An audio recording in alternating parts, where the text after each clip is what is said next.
Shejti ditës 4 tetor. Shën Francesku i Asisit, vëllai i thjeshtësisë dhe i gjithësisë.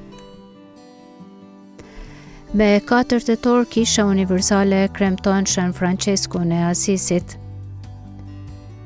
themeluesin e urdhrit të franceskanëve dhe klariseve, një nga shejtrit më të dashur e më të njohur të gjitha kohërave.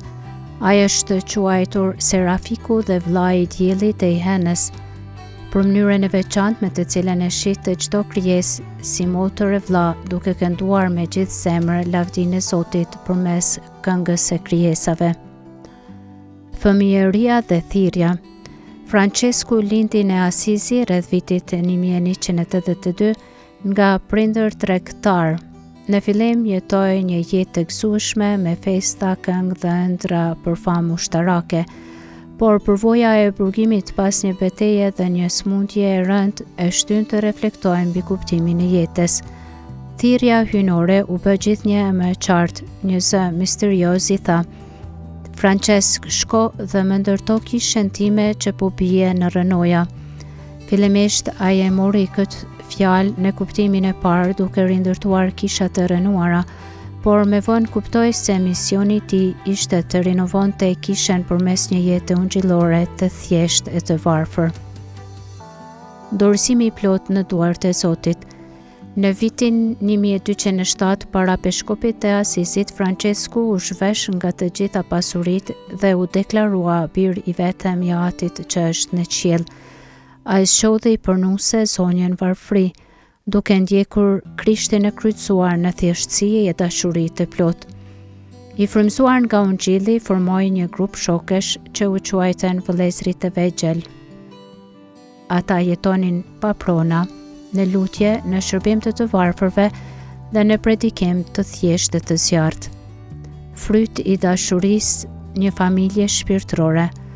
Rreth tij u mblodhen shumë djegës, burrat formuan urdhrin e parë franceskan, ndërsa gratë me Shën Klaren krijuan urdhrin e klarisave, ndërsa të krishterët laik të gjitha shtresave u frymëzuan për të jetuar frymën franceskane në botë, duke lindur urdhrin e tretë.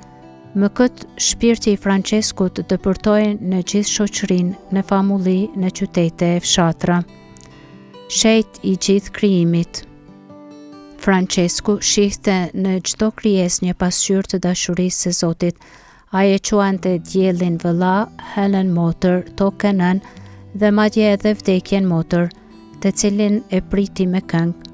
Për këtë arsye, Papa Gjon Paul II e shpalli me 1979 pajtor të ekologjisë, duke e vendosur si shembull të respektit për krijimin.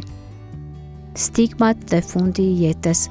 Në vitin 1224, në malin Laverna, Francesku mori në trup shenjat e plagëve të Krishtit, stigmata, duke u bërë dëshmitar i gjallë i bashkimit mistik me Zotin.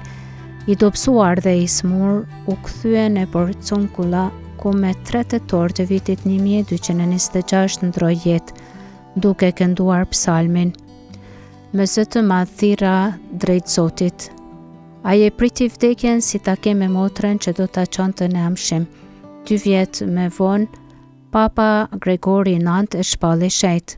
Mesimi i Franceskut për ne.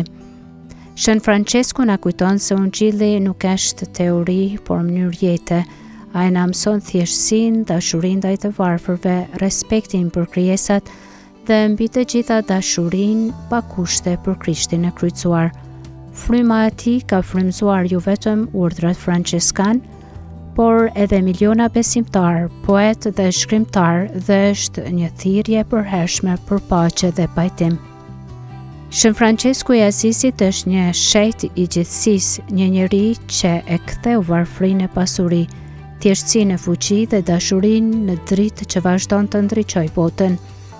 Ai mbetet shembulli i dashurisë për Krishtin dhe për çdo krijesë, duke na ftuar edhe ne të jetojmë Ungjillin pa asgjë të veten, vetëm me gjithçka nga Zoti.